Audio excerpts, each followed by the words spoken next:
En 2004, un nouveau terme fait son apparition dans la politique américaine, le swift boating. Le swift boating est l'idée de s'attaquer à un pan positif de la vie d'une personnalité. C'est un mot utilisé pour décrire une attaque politique injuste ou mensongère. Est-ce que le swift boating a un lien avec Taylor Swift? Non, pas du tout. Mais le terme voit le jour en 2004, la même année où Taylor Swift signe son premier contrat de disque. Est-ce que c'est une coïncidence? Ben oui, vraiment, c'est juste une coïncidence. En 2004, les États-Unis sont en élection.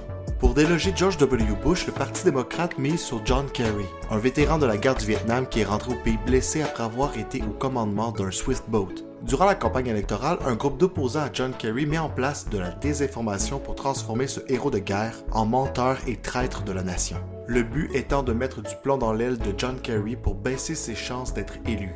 On connaît la suite. George W. Bush a été réélu. Mais pas seulement à cause de la campagne de salissage contre son opposant, mais disons que ça n'a pas nui à George W. Bush. En vue de l'élection présidentielle de 2024, un nouvel épisode de Swift Boating s'effectue.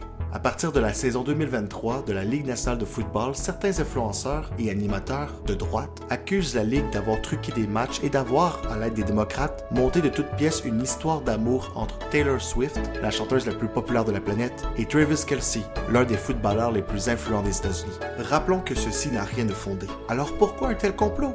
Pour plusieurs conspirationnistes, ce serait en vue d'une éventuelle sortie où le couple demanderait à l'Amérique la réélection de Joe Biden. Ouais, on est dans une solide théorie du complot. Quoi qu'il en soit, alors que le Super Bowl de février 2024 est sur toutes les lèvres, c'est une véritable guerre d'images que certains qualifient de guerre culturelle qui s'opère aux États-Unis.